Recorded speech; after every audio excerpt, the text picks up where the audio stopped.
Ni kweli tumepokea hii taarifa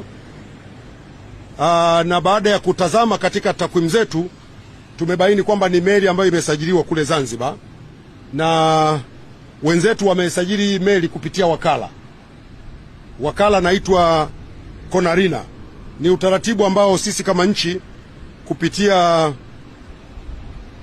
kwenye shirika lile la meli duniani sisi ni wanachama. Kwa wenzetu Zanzibar walisajili hii meli kupitia kwa wakala, kwa sababu kiutaratibu ni kwamba ukiwa kwenye lile shirika ile International Maritime Organization una uwezo wa kuwa na mawakala mbalimbali ambao watakusaidia kusajili meli katika maeneo mbalimbali.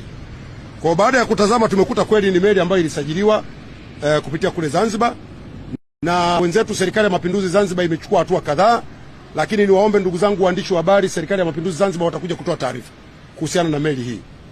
Lakini kwa haraka, ili watu wasiendelee kupata upotoshaji, ziko hatua ambazo zimechukuliwa mara moja, kwa sababu meli hizi zikiwa zinasajiliwa kwenye nchi yako sio kwamba inatoka hapa, inaweza ikasajiliwa ikiwa kwenye nchi nyingine na inafanya kazi huko. Na ndio maana hata kwenye meli hii, kwenye taarifa ambayo imetoka, mmesikia kwamba hakuna Mtanzania aliyekamatwa huko. Ni meli ambayo imesajiliwa huko na wakala na imefanya kazi huko na imekamatwa huko kwa makosa yaliyoko huko.